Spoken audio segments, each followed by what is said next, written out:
This is an oral history interview conducted for the Witness to War Serving a Nation project at Nauset Regional High School on Cape Cod, Massachusetts. For the sake of this interview, please state your full name and community in which you reside. Stanley Miranda, living in Howard, Massachusetts. Okay. Before we start the interview, we just need some bio things. So, your birth date, February 8, 1949, the branch in which you served, United States Marine Corps. Your rank, Sergeant when I left. Okay. Where did you serve? And I served for the Marine Corps, did 4 months of training, and then shipped to Vietnam. How long were you in Vietnam? I was in Vietnam. I was supposed to be there as a Marine 13 months, and I served 12 months and 5 days because of my 3rd Purple Heart. Were you drafted or enlisted? I enlisted. Okay. What made you enlist? Oh, wow. You want me to tell you that story? Yes. I was 18 and had a date, blind date, got a girl pregnant, told my mom that the girl was pregnant, and she says, "You're going to marry the girl?" And I said, "No, I'm not. I'm going to join the Marine Corps." She says, "You're a Marine." So I joined the Marine Corps. Where were you living at the time? I was living in Howard. Okay. So you already told us how old you were. Why did you pick the service branch you did? The uniform. Do you recall the first days at boot camp? The first day arrived at Parris Island, and the first day I was there, they shaved my head. Woke up in the morning, they threw a trash can in the middle of the room, woke us all up, and scared the hell out of all of us, and that was the first day. Do you recall your instructors? Did they help you, benefit you in any way other than in the military? No, I don't think so. It was kind of hard because we're talking 50 years ago, and the drill instructors were pretty hard because most of the people they were training was going to Vietnam. Do you remember any of the training you had to do, any of the drills? Yeah, I remember leaving my hat in the barracks, went out, got punched in the gut for leaving my cap. It was hard training then, and the drill instructors were pretty hard. Your mothers were whores and whatever, your sisters were whores, and they were hard training. What did it feel like from day to day after those 4 months? Did you feel like you had changed in any way? The 4 months while going through boot camp, no, I felt good being a Marine. It felt pretty good. Was there anything pushing you to continue in your low moments when you felt like nothing was going to happen? Meaning? I mean, you were sad, or it was too hard for you. Was anything pushing you to keep going forward? And are you talking about training, or are you talking about Vietnam? The training. No, I just wanted to be a Marine. It was hard. I took it, and I wanted to be a Marine. Where exactly did you go in Vietnam? I was stationed. I was stationed in Vietnam in Da Nang, south of Da Nang, and it was more or less 25 days out in the bush. 5 days you come back into Da Nang, where it was kind of secured. We were still getting incoming, but it was secured. And then we go out in the bush for 25 days, come back in.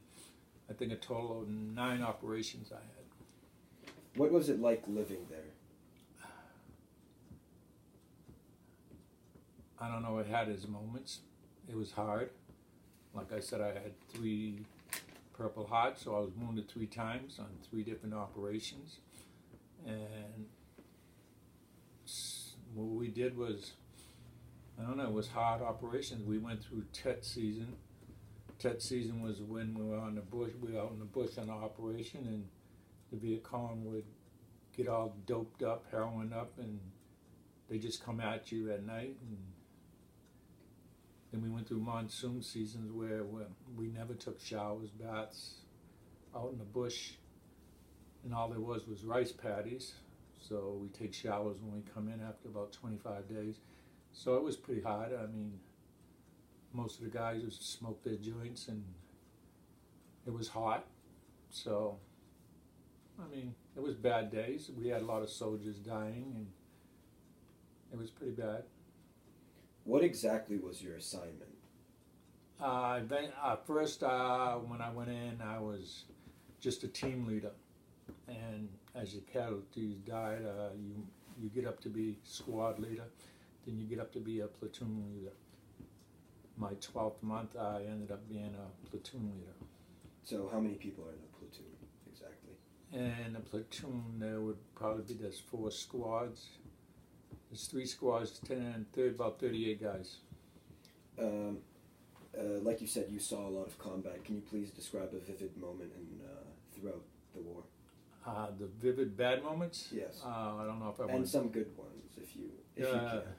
The good ones are coming back to drink your beers for the 5 days and see the prostitutes and stuff like that. The bad days was going out in the bush and meeting the villagers, the gooks. We call them gooks. They're small. How tall are you? I'm like 5'6". Well, there was no one taller than 5'6" that we were fighting. You never seen guys like your height, and you have to be careful because there were kids out there that were gonna. You leave the village, they'll shoot you, and they had no respect for the soldiers. The little kids had respect, but the Viet Congs, they come and go in the village, take the kids away, bring them to the mountains. So we never hardly seen really little kids because they would grab them and bring them to the mountains, train them to come back and fight us. So bad experiences, getting up at night and hearing noises, having a guy just be out there on guard. And I would say bad moments is when someone wakes you up and say there's gooks all around you. And I was a platoon leader, I think, then, and he kicked me and told me there was gooks around me. It was at night. We were out in the bush, and I yelled up to everybody to shoot, and I was kind of glad. I thought I had about 9 kills, but called puff in the air. Puff is when you call in and you give your grids, and they would put a light up that lights the sky up, and it was like daytime. I had no kills. I felt pretty bad because by then a lot of my friends had passed away and died, so it was hard. When we first got there in the bush, we did your first operation, and me being a squad leader, and if I had a new guy come in, we were out in the bush and we had a kill, I would have all the new men empty a magazine into the body so they can get gung-ho. But there was a lot of guys that were scared and cried, and you never know what you're going to do. I mean, you could be shot at, and then you got a squad walking through the rice paddy, and instead of hitting the deck, a lot of them would just be paralyzed. They wouldn't go down. They'd be scared. So you never know what you're going to do in a war. I mean, so like you said, so when you guys stayed in the bush, mostly it was with other villagers or no, we never spots? stayed with the villagers because in the village we didn't know, because they had holes, small little holes, and guys like him that was small, they go through them holes and tunnels, and we couldn't get in there. And we found a tunnel. We would send our smallest guy in there after we fragged it. We didn't have no dogs unless we had dogs, but we never had dogs, so the smallest guy in our unit would just go in, and they wouldn't go in too far if it was a long one because we couldn't get to him, so we just had him checked out, throw a couple of frags in there. So did you ever encounter any villagers that were willing to help you? Or most of them No, would help the Viet Cong? no, we wouldn't. I mean, We couldn't trust them. I mean, we were out there in the bush. I mean, they didn't know us, we didn't know them. So no, the kids were friendly. If you've seen a few kids, they would be friendly, but no, we didn't trust none of them. And usually, sometimes we had a gook like they were, and they would be like, if we had to ask questions and stuff, they would interpret. But no, we'd go in the village, we'd search the village, we couldn't find a hole, couldn't find the enemy, we'd leave, and when we leave, we'd get shot at, we don't know who's shooting us, and no, it's pretty bad. So most of it was usually surprise attacks? All of them were surprise. It would be snipers or it would be surprise attacks. They wouldn't come out in the daytime because we'd probably get rid of them real quick. They'd come out at night because we had most of the power in South Nam. So most of the combat was at night? It was mostly at night.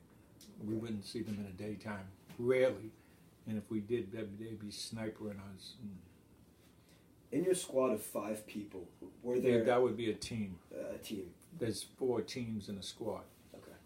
And so in that team of 5 people, were there roles assigned for each person? Like yeah, we all go out, the whole platoon, like I said, the whole platoon would go out on an operation.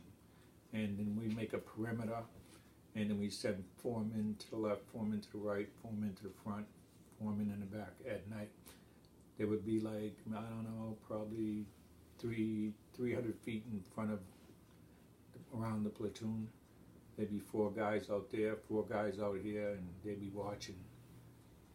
When the enemy come in, they just let us know by radio or come in and tell us.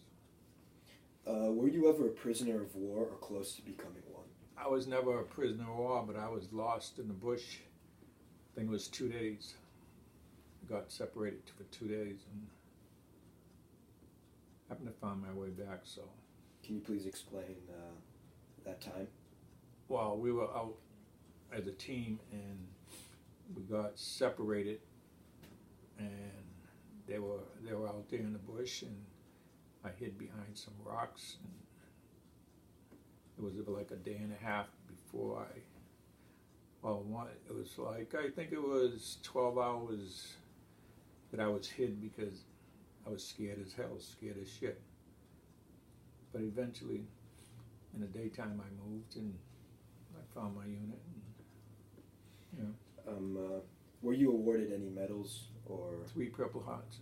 I was wounded 3 different times. Okay. When I got my 3rd one, I was, I think, 25 days short of 13 months I was supposed to serve. And when I got my 3rd heart, they had to take me out within 24 hours.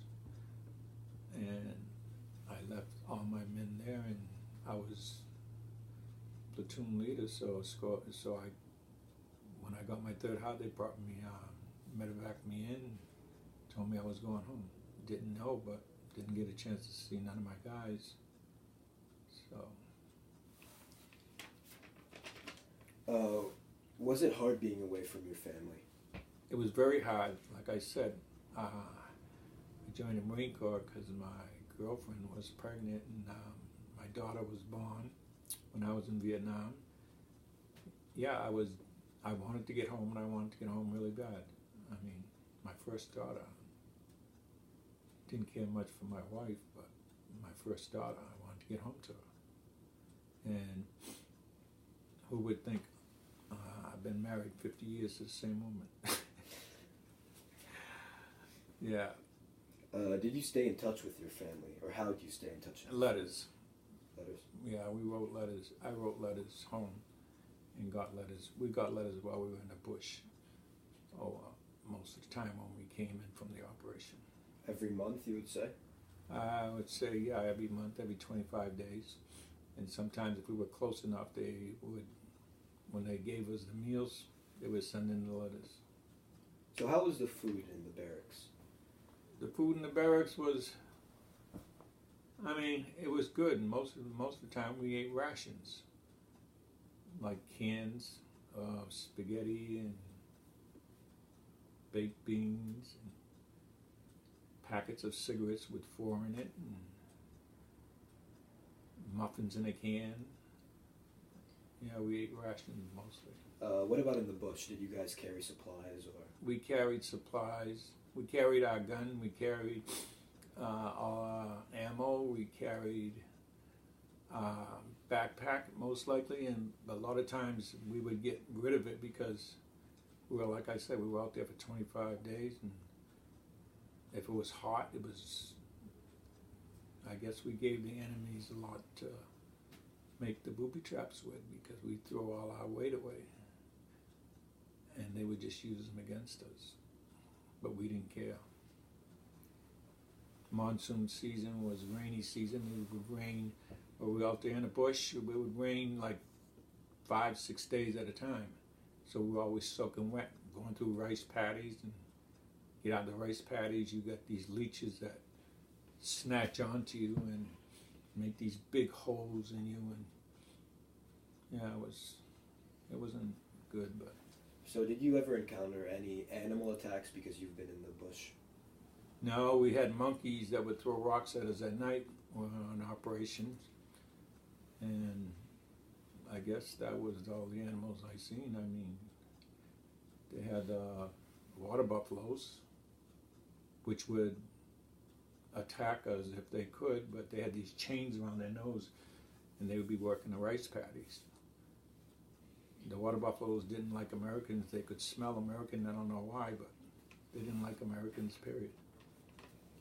There was times when a little girl, say about 7, 8 years old, walk a water buffalo in a rice paddy working it, and the water buffalo would see us and would start moving his feet and wanting to attack us, but the girl, she's only 7 or 8, and she would handle a water buffalo like it was nothing.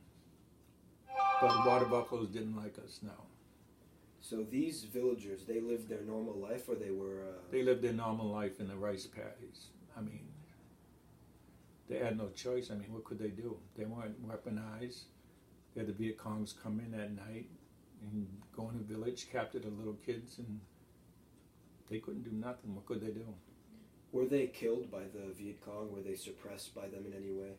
Suppressed? No, I think it was all natural. It was mostly all natural to them. I mean, they just go about their business, and no, I don't think so. Were you guys ever short on supplies? Yeah, there was days when we short on supplies. They couldn't get it to us. It wasn't too short. It'd be like maybe 2 days, because really they would get all the area covered so we could get our supplies.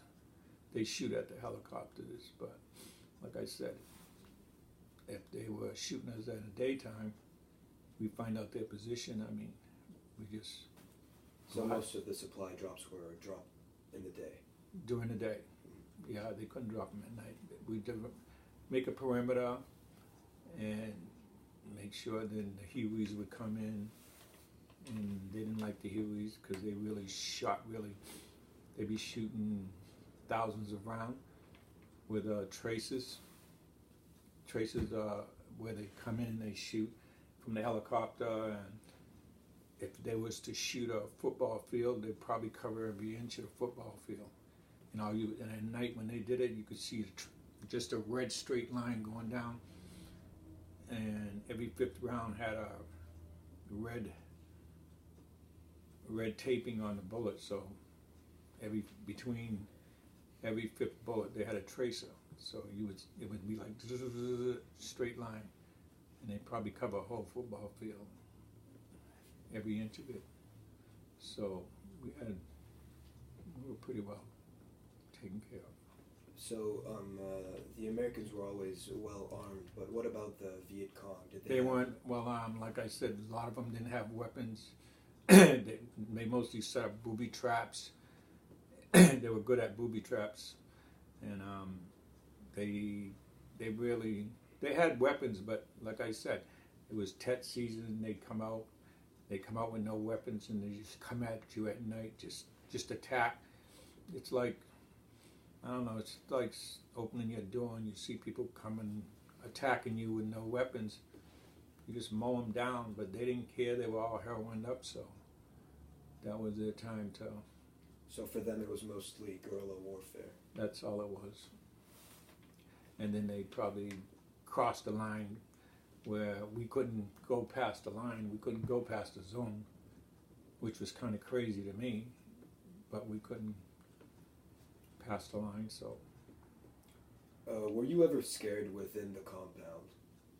Where you stayed? At night, I was scared, but the way it works is if you're out, if I put you in Vietnam, I'm your squad leader, and like I say, you see your men die and you want to get at them, you get scared. At night, you're scared. But once you put a couple of magazines into a dead body, I mean, you see your friends die, you get gung-ho. You can't go home. So you get gung-ho. You really get gung-ho. You just want to get them and get them and get them. And I don't know. Some people don't. They cry and they're scared. But eventually you're gung-ho because you've got a year to do that. But then when you get 10 months into the bush and you're gung-ho, you're not scared anymore. You just want to kill. And when you get 10 months, 11 months, you say to yourself, oh, I've got a month or two to get home, and then I'm out of here. So you get back to being scared because you want to make that 30 days or 60 days when you stop saying, oh, I can't die now, I got to get home. So you get to be pretty brave until the last couple of months you want to make it home. When you get home, then it's 50 years ago. They learned a lot from, I figure my guys, when they came home, they treated us like dirt. They treated me like dirt. I came home out with 3 Purple Hearts, and they called me baby killer and all that when I got off the plane. And I thought I made it home. I was proud. No, they made me feel pretty bad. But they learned from us because now when you come home, they have parades and the yellow ribbons. I mean, the guys that came back when I was there, they just sent us home. They never took care of us. That's why they're all screwed up and living in bridges, and they didn't treat us right. But they learned from us. They learned that they didn't treat us good, so now they get parades. So. What were your injuries exactly, if you can explain? I was out on, like I said, when I went out, I'm out there 25 days on operation, and I was in charge, and so I got word there was enemy coming in, and so I was yelling to my men to spread out, and as I was yelling, one of my men in front of me, probably 20 feet in front of me, let go of a booby trap, and he got it all up his butt, all kind of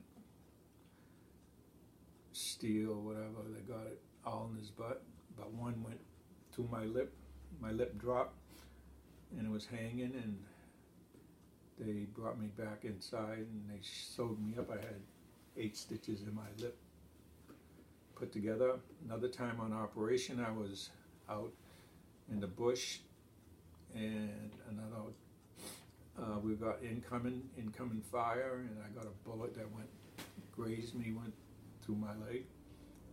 And another time I was on another operation, and we got incoming, and I had shrapnel in my other leg. So that was the last time, your last injury? That was my last injury, and they told me that they were taking me out within 24 hours. Throughout these hard times, did you ever have a good luck charm, or did anyone have? No, I just wanted to get home and see my daughter. Did your other soldiers, the men you worked with, did they have any good luck charms? I don't believe I know of anyone say, oh, this is keeping me alive, this is keeping me alive. No, I don't think they had a luck charm. They just want to make it through the year. How did your men entertain themselves? We didn't entertain. We didn't have time to entertain ourselves. We smoked joints and out in the bush, and we had no entertainment out there. The 5 days we came in, sometimes they would give a show and have some show coming in for us where there'd be entertainment, You drink beers and go to all houses, but you only have 5 days to do it. Half the time when you're done, you got 13 months. About the 5th or 6th month, they give you an R&R, where they'll take you out of the bush, take you out of Vietnam, and you've got a choices of places where you can go for 7 days. I chose Hong Kong and went to Hong Kong, and then came back to the bush. So it was, what, 7 days of a small vacation, maybe? Small vacation. You had 3 or 4 different places that you could pick to go to for 7 days, and then you had to come back to Vietnam. I chose Hong Kong. How were the barracks like? There was no barracks, it was just tents. Oh, even in the compound? Even in the compound we had tents. There was no barracks. So in the typhoon season, they would just be drenched with water and all that, or no? No, they would have big tents. I mean, once we were inside, we had big tents. When we were in the bush, I mean, like I said, we carried just a plastic top, and that's all we had. We were wet days and days. The boots were wet. Your feet was always wet. Yeah. Do you have any photos of your time at war? Yeah, I have some photos. Okay. I had photos of. No, we won't say that. Yeah, I have photos. Did you guys have a war photographer with you in that team, or no? No, I didn't. Okay. But you were allowed to take your own pictures. If you had a camera, you could go and take pictures and stuff. What did you think of your fellow soldiers? Your brothers, I mean, you're there together. You're out in the bush together. You 2 guys were with me. I mean, you guys in the bush with me. We're brothers. I know your family. You just saw you talk about you want to come home. I know your girlfriends. I know your brothers. I know your sisters. I mean, we're brothers. We're there. We're there to take. I'll take a bullet for you. You take a bullet for me. But when you come home, it's totally different. You guys are probably friends, but I don't think one of you guys would take a bullet for each other. But if you were with me, and out there in the bush, you would take a bullet for each other. I mean, that's your brother. It's different when you come home. Friends are not like, I'll take one for you. It's not like that. So they're pretty close. We stick together. I mean. So these are post-war questions. What was life after returning from the war? I don't know, I slept a lot of time with my eyes open. I mean, slept on the floor. I mean, I didn't trust nobody. I didn't want to go in areas like stores and stuff like that. You don't want to be in there. You don't want to go to the mall. You want to be alone. You didn't trust anybody. I mean, you want to be alone. It was, who do you talk to? I mean, what am I supposed to do? Come back home and have a friend talk to me, oh, you was in Vietnam, or were they going to ask you, did you kill anybody? I mean, that's not a friend. And you don't want to hear that shit, so you don't want to hear that crap. So how would you have a friend? I mean, you don't have no friend. So you would say you didn't reintegrate easily at all? No, not at all. Probably still don't. So you already told us about the challenges you faced. Do you often think about the war or the combat till this day? Do I think about it? Sometimes I do. Sometimes, a lot of times I don't. It depends on what's happened. I mean, if I'm working and I hear a helicopter in the sky, yeah, my thoughts will come to it because I'll stop and I'll watch the helicopter go by because, I mean, that's what. So I think about it a lot. If I see some Chinese people, I'm thinking gooks. I mean, I have some thoughts about probably war times when I sleep, but they got me on some medication a little, so I do pretty good. So how do you deal with it? I see a therapist probably every couple months, 3 months. And if I'm really down, I'll go to Northampton. I haven't been to Northampton in 6 months. That's where all of us get together. We tell our problems to each other, get up in the morning, have classes. Not everybody does it, but if you've been through a lot, I mean, the thought is, you can't get rid of the thought. I mean, it's always there, but you just got to live your life. I mean, are you still in contact with any of the soldiers? No. My close friends who were in Vietnam, they took me out before my time, so no. And I remember going to the wall when they brought it to Hyannis, and I was going to see if any of the guys that I left, their names were on the wall, but I guess I couldn't make it through there, so I turned around and I'd rather not know that I left them and they died. And finally, do you have any regrets about joining the war? None at all. No, I'm glad I did. I mean, I'm pretty sure the people made me feel like I didn't, but if I had to do it again, yeah, I would probably do it again. I mean, you got to give back somehow. So. And do you encourage or support young people joining the war? No, I don't, especially now. When I went to Vietnam, they told me that I would be in Vietnam 13 months, and when I came out, if I stayed in the Marine Corps, I would have to stay in the country for a year before they could send me back. Now what they do to you guys is they put you in a war, you come home, 3 or 4 months later, they're going to send you back. Now, I know what I went through in 13 months. And if I came home and you send me back there 6 months later, 4 months later, I mean, what do you expect from me? I'm only 18. So what do you expect from me? You're going to send me back? I fought for my country. I come back. You're going to send me back 4 months later? I'm only 18. No, I don't agree with that. I had to stay in a year. That's fine. But I had my daughter. What are you going to have me spend 3 months with my daughter and then send me back to war again? No, I don't agree with the way they operate now. Not at all. I mean, it's crazy. I mean, most of the governors, mayors, senators, their sons weren't with me. There were none of them around.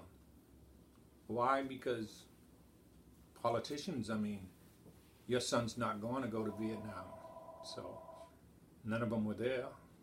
And that's the way it was. Everybody knew it. You were a governor, you were a mayor, you had money and all that. Your sons weren't there to fight beside me. And it's like that today. I mean, President Trump, bone spurs. That's why he didn't go. I mean, no, I don't get it. It's crazy. So those are all the questions we have today. Thank you. That's it? Thank you for your time.